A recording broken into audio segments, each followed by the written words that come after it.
Hello everyone, আসসালামু আলাইকুম। Ruby commercial cooking আপনাদের স্বাগতম। কেমন আছেন আপনারা? আশা করি আল্লাহর রহমতে ভালো আছেন। কাজ শেষে বা দিন শেষে যার যার গন্তব্যস্থানে তো যেতেই হয়। যাই হোক, আমি আজকে চলে এসেছি আমার ছোটো বোনের বাসায়। আমার ভিডিওগুলো ভালো লাগলে অবশ্যই লাইক কমেন্ট সাবস্ক্রাইব করে আমার চ্যানেলের পাশে থাকবেন।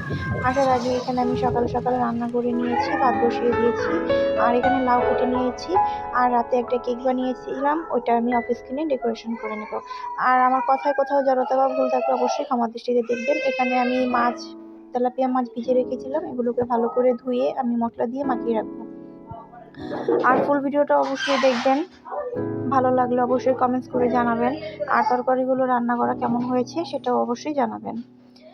তো আপনাদের ভালো লাগা বা আপনাদের কমেন্টস করে ওগুলো পড়লে ভালোই লাগে, আমরা ভিডিও বানানোর উৎসাহ পাই। যে এখানে আমি সবগুলো মাছ দিয়ে দিয়েছি, এখানে আমি ভালো করে সবগুলোকে ভাজা ভাজা করে নিব।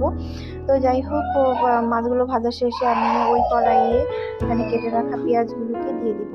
যেহেতু বোনের বাসায় যাব আর অনেক কাজ আছে বাসায়, রান্না শেষে অফিস কিনে অনেকগুলো কাজ সেরে নিয়েছি। পেঁয়াজগুলো ভাজা হয়ে গেছে, এখানে আমি আদা রসুন বাটা, হলুদ গুঁড়া, মরিচ গুঁড়া দিয়ে মশলাটাকে ভালো করে কষিয়ে নিব।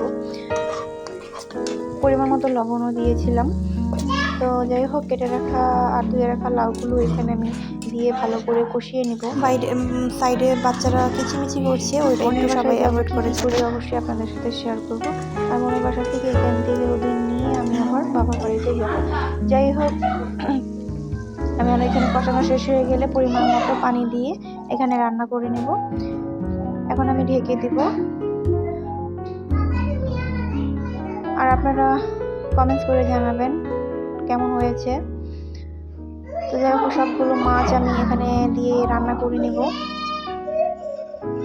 দিয়ে দিয়েছি সবগুলো মাছকে, এখানে আমি দিয়ে দিয়েছি। এখন আমি কিছু কাঁচা মরিচ কেটে রেখেছিলাম, ওগুলোকে উপর থেকে ছিটিয়ে দিব। যাই হোক, কিছুক্ষণ রান্না করে এখানে আমি দিয়ে দিব শাক বাটা। আর বিকেলবেলার রান্না তো শাক বাটা না দিলেই নয়। আর শীতের দিন যেহেতু ধনিয়া পাতা তো না দিলে নেই তরকারির মধ্যে। আমার তরকারিটা রান্না করা শেষ, এখন আমি একটা শাক রান্না করে নেব। আজকে দুপুরে রান্না এই ছিল। আর খাওয়া দাওয়ার পরে গিয়েছি আমি, বিকেল দিকে গিয়েছি, এখানে কলই শাক রান্না করেছি। কলই শাক কেটে নিয়ে এখানে আদা কুচি দিয়ে দিয়েছি, আর একটা কড়াইতে তেল দিয়ে আর খানিকটা পেঁয়াজ এখানে আমি হালকা রকমের ভেজে নেব। ভেজে নিয়ে কিছুটা নরম হয়ে আসলে এখানে আমি দিয়ে দিব কেটে রাখা কলই শাক, পরিমাণ মতো লবণ। আর এখানে আমি জালটা বাড়িয়ে রান্না করতে হবে, কারণ এই শাক হালকা আঁচে রান্না করলে শাকটা লাল হয়ে যায়। অবশ্যই এই শাক রান্না করলে আপনারা দমকা জালে রান্না করার চেষ্টা করবেন, মানে ফুল জালটা বাড়িয়ে আপনারা রান্না করার চেষ্টা করবেন, শাকের কালারটা অটুট থাকবে। আর এই শাক যদি লাল হয়ে যায় খেতেও স্বাদ লাগে না। যাই হোক, আমার রান্না করা শেষ। আমি অফিস থেকে সব কাজ শেষে এই যে দেখুন, আমি কেকটা ডেকোরেশন করে নিয়েছি, আপনাদের সাথে শেয়ার করলাম। যদি ভালো লাগে অবশ্যই জানাবেন। আর এখানে বিকেল দিকে রেডি হয়ে চলে গিয়েছি।